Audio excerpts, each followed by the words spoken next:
জীবনের অতীতের কাজে নামাজ কিভাবে আদায় করব? খাটের উপর নামাজ পড়া যাবে কিনা? বর্তমানে অনেক ফর্সা হওয়ার ক্রিম বের হয়েছে, এগুলো ইউজ করা কি জায়েজ? চুল কালার করলে কি ওযু হবে?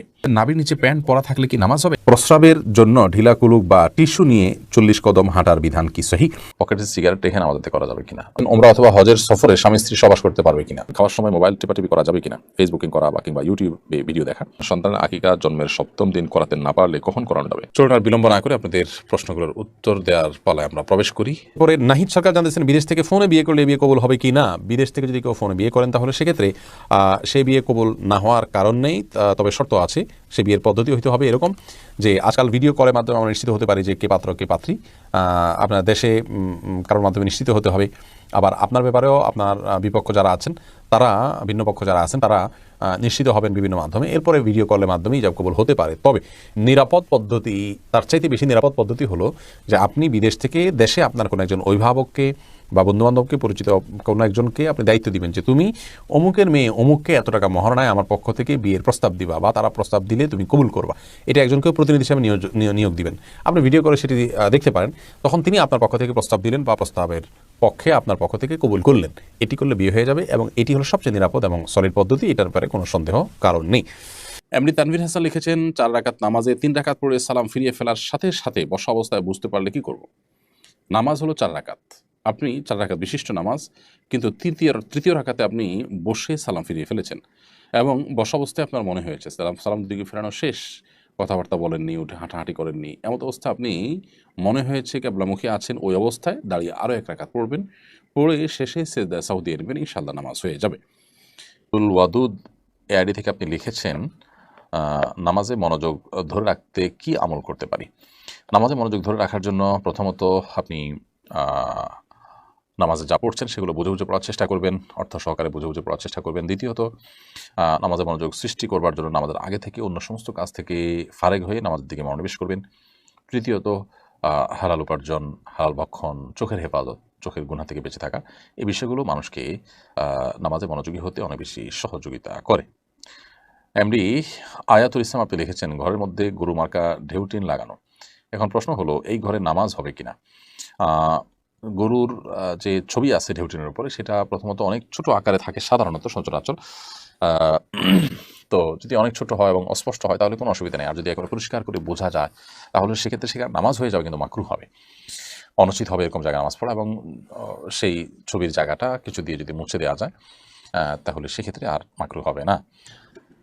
এরপরে আখতার তহা এআইডি থেকে আপনি লিখেছেন ওমরা অথবা হজের সফরে স্বামী স্ত্রী সহবাস করতে পারবে কিনা?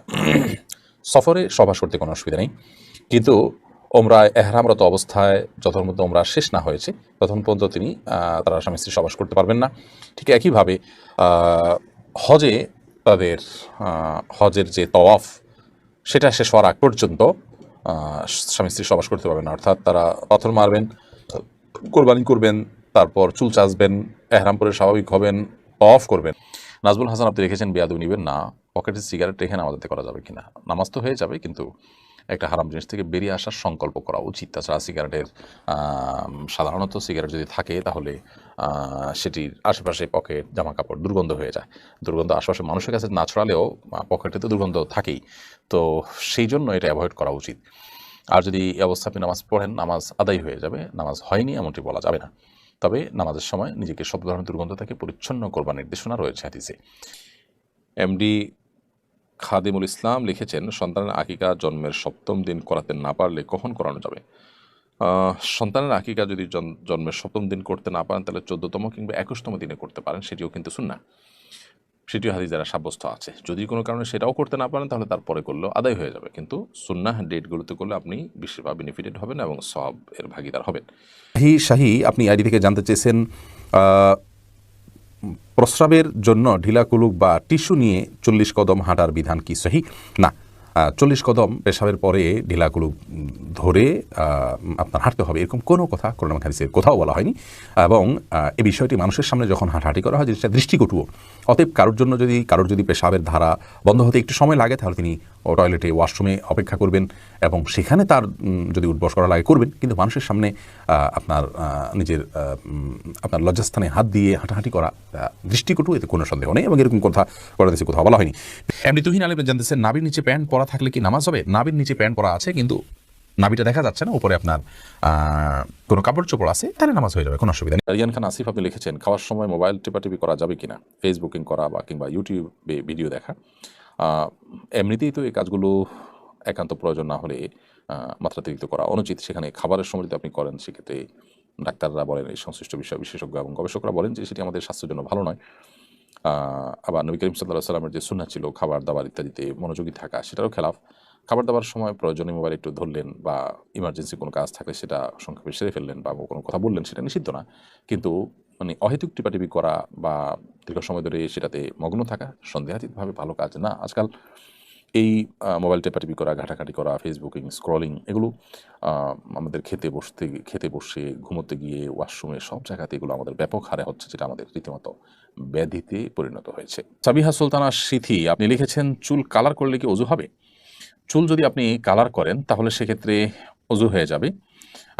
আর্টিফিশিয়াল যে মেহেদি আছে বাজারে, সেই মেহেদি যদি আপনি করেন অজু হয়ে যাবে। তবে সাদা চুলকে কালো কালার দিয়ে যদি আপনি রঙিন করেন তাহলে গুনাহগার হবেন। কিন্তু যে কালার আপনি ব্যবহার করেছেন তার কারণে যদি আলাদা কোনো প্রলেপ চুলের উপর তৈরি না হয়, তাহলে অজু হয়ে যাবে, গোসল হয়ে যাবে, কোনো অসুবিধা নেই। বাট কালো খেজাব ব্যবহার কারণে আলাদা গুনাহ হবে, সেটা ভিন্ন বিষয়। আর এর বাইরে মেহেদি যদি হয় তাহলে সেক্ষেত্রে আর্টিফিশিয়াল মেহেদি থাকলেও এটার উপর দিয়ে অজু এবং গোসল করলে সেটি জায়েজ হবে। জান্নাতুল ফেরদাউস আপনি জানতে চেয়েছেন, খাটের উপর নামাজ পড়া যাবে কিনা? জি, অবশ্যই যাবে। খাটের উপর নামাজ পড়াতে কোনো অসুবিধা নেই।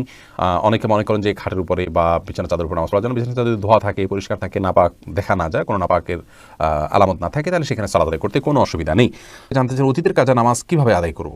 আপনি চেষ্টা করবেন একক একক করে পড়ার, এবং যেটা আগের সেটা আগে, পরেরটা পরে, এরকম করার চেষ্টা করবেন। একাধিক ওয়াক্ত গেলে নিয়ত করবেন যে প্রথম যে ওয়াক্ত বাকি আছে প্রত্যেক নামাজে প্রথমটা নিয়ত করবেন। কারণ কথার কথা আপনার 10 ওয়াক্ত জোহর গেছে কাজা, তাহলে আপনি প্রথম জোহর যেটা আমার কাজা রয়েছে এরকম নিয়ত করবেন। এর পরেরটাকেও প্রথম নিয়ত করবেন। কারণ হলো একটা যখন পড়ে ফেললেন তাহলে পরবর্তীটা প্রথম হয়ে গেল। এভাবে প্রত্যেকটাকে আপনি প্রথম নামাজ এই নিয়ত রেখে সালাত আদায় করবেন। এরপরে বোন ফারজানা বিনতে আহমেদ আপনি জানতে চেয়েছেন, বর্তমানে অনেক ফর্সা হওয়ার ক্রিম বের হয়েছে, এগুলো ইউজ করা কি জায়েজ? এগুলো ইউজ করে অনেকের বিয়ের আগে, এটা তো ইউজ করেন অনেকে বিয়ের আগে, এটা তো এক ধরনের প্রতারণা। কারণ ফর্সা হওয়ার ওই চেহারাটা দেখতেই তো পরতপক্ষে পছন্দ করে এগুলো ইউজ করা ছেড়ে দিলেই তো তারা আসল চেহারা বেরিয়ে আসে। এগুলো ইউজ করলে গুনাহ হবে কিনা? বোন ফারজানা, প্রথম কথা হলো ফর্সা হওয়ার ক্রিম বলতে কিছু ক্রিম তো বাজারে আছে, আসলে এগুলো ফর্সা হওয়ার না, এটা ধোঁকা পুরাটাই। এটাতে যে মানুষ ফর্সা হয়ে যায় এমন নয়। আবার এমনও অনেক ক্রিম রয়েছে যেগুলো ইউজ করলে মানুষ সত্যি কালো মানুষও ফর্সা হয়ে যায়। আর এগুলো ব্যবহার করা উচিত নয়। প্রথম কথা হলো যে লা তাবদীলা লিখালকিল্লাহ, আল্লাহর সৃষ্টিতে মৌলিক পরিবর্তন আনা, এটা ইসলাম শরিয়ার দৃষ্টিকোণ থেকে জায়েজ নয়। এটা হলো আল্লাহ রাব্বুল আলামিনের যে ফয়সালা, আল্লাহর যে কাজা, সেটার প্রতি অসন্তুষ্টির শামিল। অথচ রেদা বিল কাদা এটা ঈমানের গুরুত্বপূর্ণ একটা পার্ট। আল্লাহ রাব্বুল আলামিন আপনার জন্য, আমার জন্য যে ফয়সালা করলেন, সেই ফয়সালাকে আমি কতটা মেনে নিলাম, এটা কিন্তু একটা ঈমানের পরীক্ষা।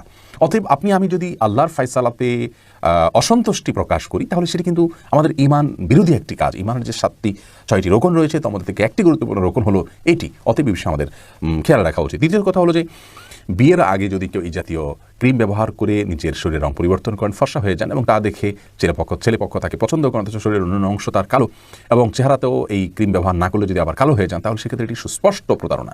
আর রাসূল আকরাম সাল্লাল্লাহু আলাইহি ওয়াসাল্লাম বলেছেন, মান গাশশা ফালাইসা মিন্না, মান গাশশানা ফালাইসা মিন্না, যে ব্যক্তি আমার উম্মতের কোনো সদস্যকে কাউকে প্রতারিত করে, ধোঁকা দেয়, সে আমার উম্মত হতে পারে না। অতএব এই ধরনের ফর্সা হওয়ার ক্রিম ব্যবহার করা আমাদের মা বোনদের জন্য কোনো অবস্থায় জায়েজ নাই, এবং এটি আমাদের পরিহার করা উচিত।